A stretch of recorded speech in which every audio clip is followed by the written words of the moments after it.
In a previous video we talked about aperture mode and how you control the amount of light that gets into your lens and also conversely the depth of field of your photograph. In this video we'll talk about shutter priority.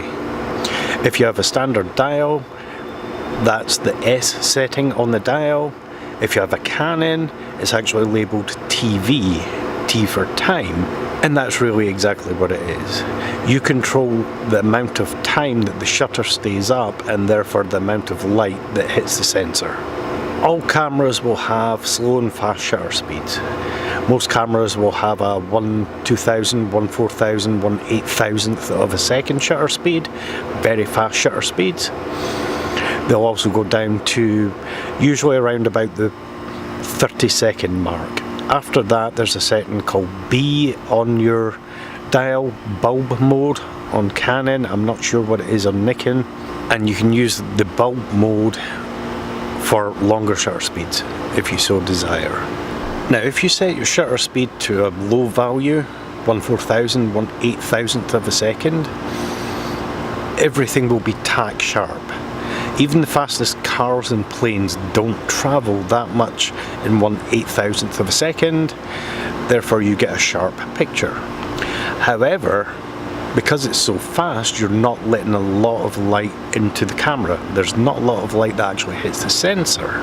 So in some circumstances you may want to reduce your shutter speed down to 1/80th of a second, 1/25th of a second, etc, etc. The more light you let into the sensor, the brighter the image obviously is going to be. And that gets offset by your aperture and ISO, so that you can get the perfect exposure. In low light situations you want to have a slower shutter speed to let more light in. However, you don't want to have so slow a shutter speed that everything gets blurred. In some circumstances you may actually want to do that for a slightly artsy picture, but in most cases you're looking for a sharp picture. So if a fast shutter speed gives you a sharp picture, why don't you just leave it on 1/8000th of a second?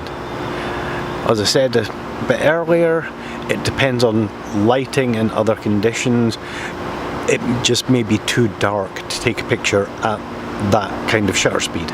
So let's go take a few pictures and show you the difference in settings on shutter speed and the actual results it produces.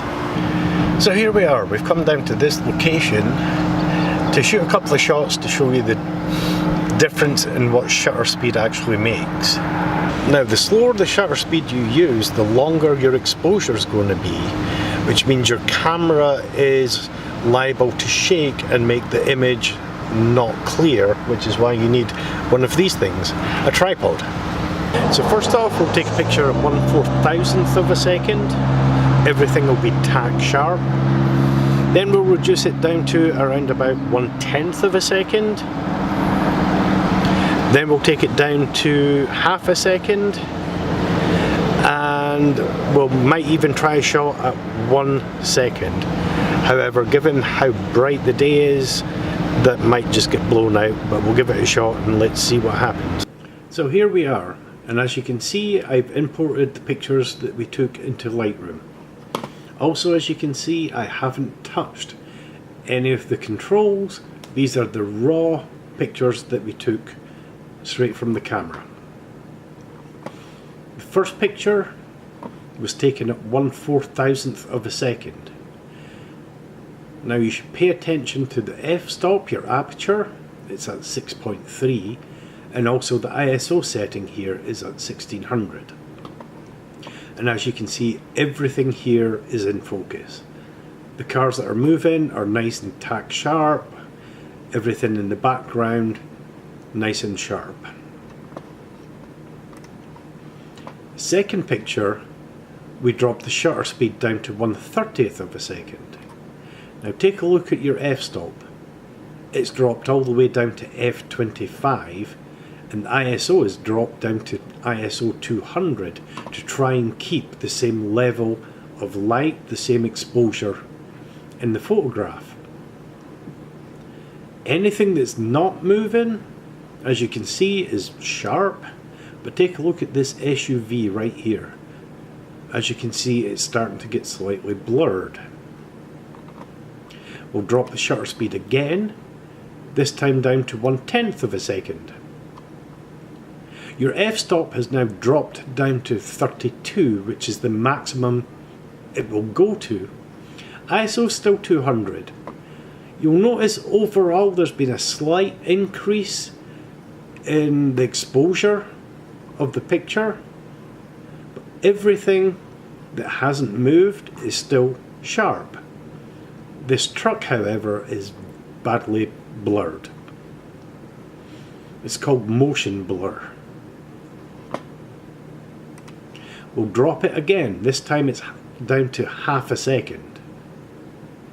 F32, we're down to ISO 50, which is a low setting on that camera. It's the lowest that the ISO setting will go.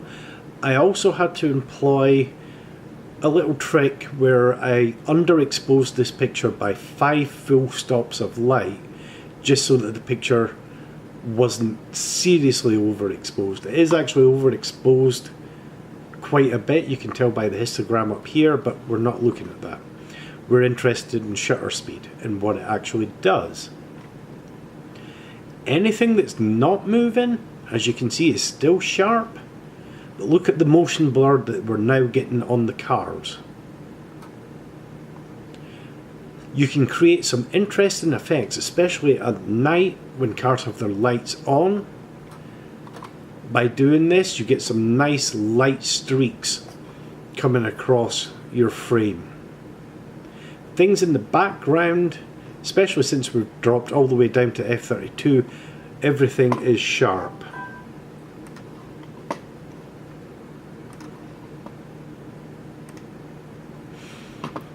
Our final image, we've dropped all the way down to 1 second. F32, ISO 50, lowest settings that the camera and the lens will go. The image is noticeably brighter, histogram's way off. If I do the highlights, you can see everything is just blown out. Again, this is minus 5 stops of exposure compensation. But look at the streaks on the cars here. Very good motion blur. And there you go, you now know the effects of shutter speed on your images and how it affects your images. In the next video we'll talk about ISO and how ISO affects your images. Between shutter speed, aperture and ISO settings, that's how you control the exposure of your image. It's a combination of these 3 settings that gives you the perfect exposure. Adjusting one will, as you've seen on this video, either adjust one or more of the other settings. Once you put it in full manual mode, which is what we're hoping to get to, you will end up controlling all 3. I hope you enjoyed this video. If you did, please subscribe.